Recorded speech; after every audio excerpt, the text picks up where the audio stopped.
kailangan nilang ng moment para Makapag-usap sila. Oo. makapag-usap ng masinsinan. Tingin mo, ano kayang pinag-usapan nila? Kayla, miss na kita. Hindi, magkasama pa nga. Wish na agad. Siyempre, kahit magkasama, nami-miss. Grabe naman yun. Ganun talaga. Class talaga si Papa Joms, guys. Carla, wag mong papabayaan yung sarili mo, ha? Ganyan lang si Moses. Tulad ng pag-alaga ko sa'yo. May pahangaw. May pahangaw. I just heard inside. I just heard inside. Something that feels so.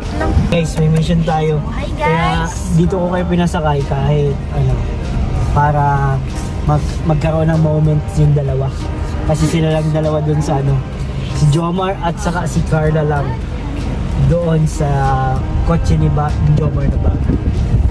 Get ko na siya. Kaya guys, successful tayo sa ating mission ngayon. Magkaroon ng private moment to ang Jom Car sa kanilang bagong car. Siyempre, sa kanila daw yun eh. Conjugal daw yun. Alam nyo ba ang ibig sabihin ng conjugal? Ha? Mga kids. Ma-search na lang po sa ano, yung parang ano sila? Ano? Sila dun sa ano yun. Ano? Yes. Ang conjugal property is a property of two person. No.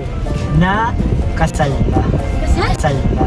Kasal? Sila po Yes. ba sila, guys? Oh my God! Ganun ang conjugal. Hindi po namin alam yan, ha? Bawa, sa bahay, sinabing conjugal property, pagkasal na kayo sa batas at sa mata ng Diyos, ibig sabihin sa inyong dalawa yan. So come, can we make it alright? Can we make it alright? Something that feels so good shouldn't feel so gone. Can we make it alright? Can we make it alright?